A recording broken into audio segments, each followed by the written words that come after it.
shoemaker responded, "As long as the candle is burning, it is still possible to mend."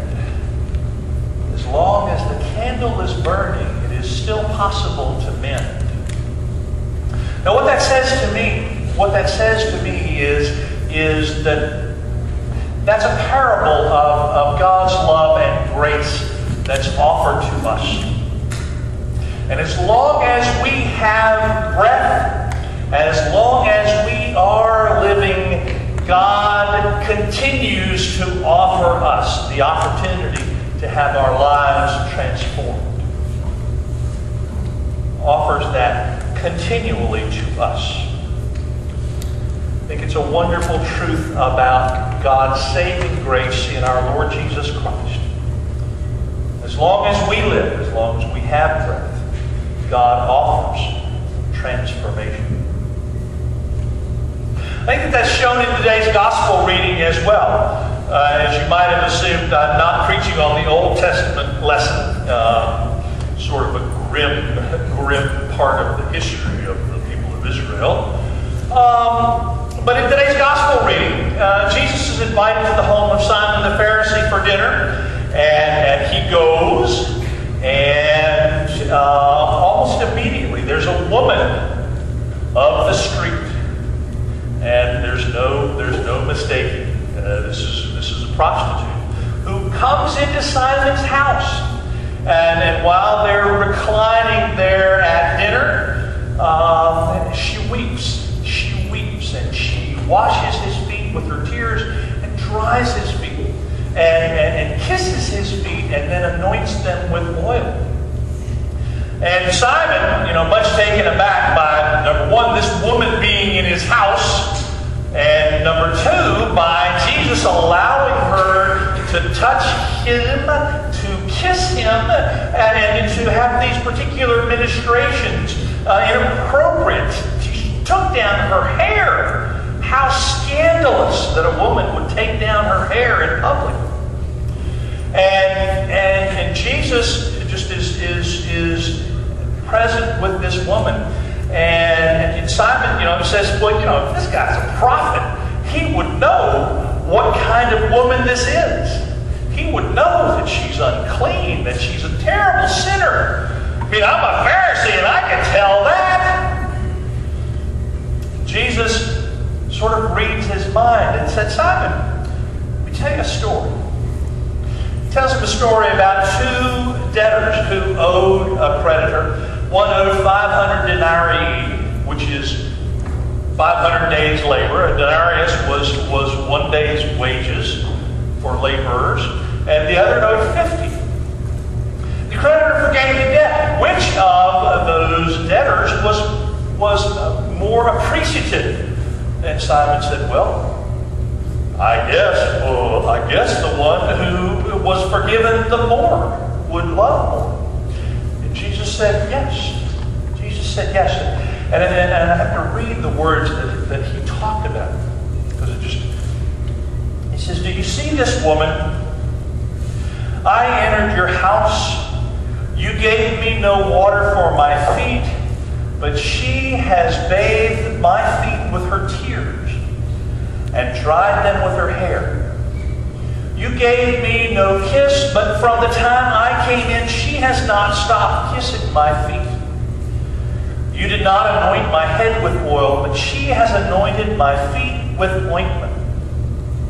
Her sins, which were many, have been forgiven. Hence, she has shown great love. But the one to whom little is forgiven loves little. He goes on from there, and he tells her sins are forgiven and that she can leave. And then she's set free, essentially.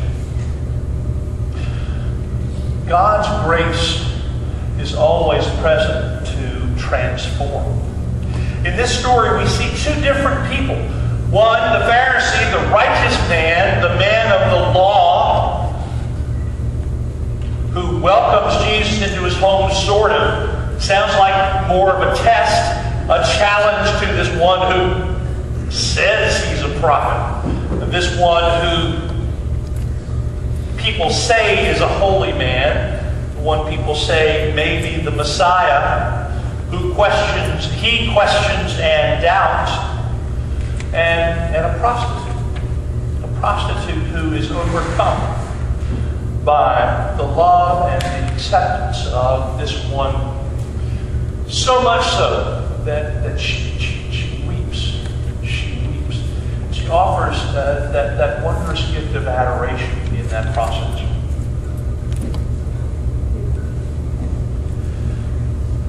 The saying is that whoever loves much is forgiven much, and whoever is forgiven much loves much. Simon doesn't get it. Simon the Pharisee does not get it. The woman does. God's grace is offered freely to all. I think the question for us regularly, week by week, day by day, is will we accept that grace? Will we accept that freely offered grace? Sometimes we get it. Sometimes we don't. Sometimes we're like the prostitute. Sometimes we're like Simon. Sometimes we recognize and understand our broken sinfulness and God's love in our lives that is so spectacular and accepting and grace-filled. Sometimes in our pious pride and our feelings of our worth, we don't get it. We don't get it. Marcus Ford, modern theologian, talks about our lives and this understanding, this idea of conversion and transformation and how that happens. And he says, our heart is like an egg. If what is in us is to live, the egg must crack. The shell must break. The heart must open. If the shell does not break, the life within us dies, becomes stagnant and putrid. In the midst of our brokenness, in the midst of our sinfulness, there are times when our hearts are open.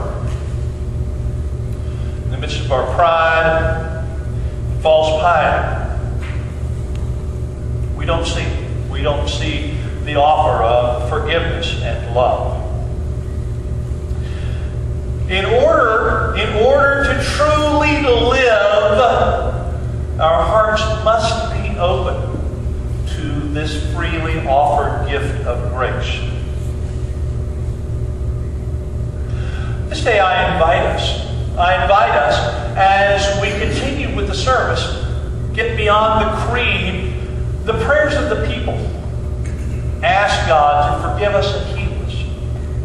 Then we move into the confession, and I invite us to be in that place to recognize our brokenness and our sinfulness and God's ability to transform and convert us.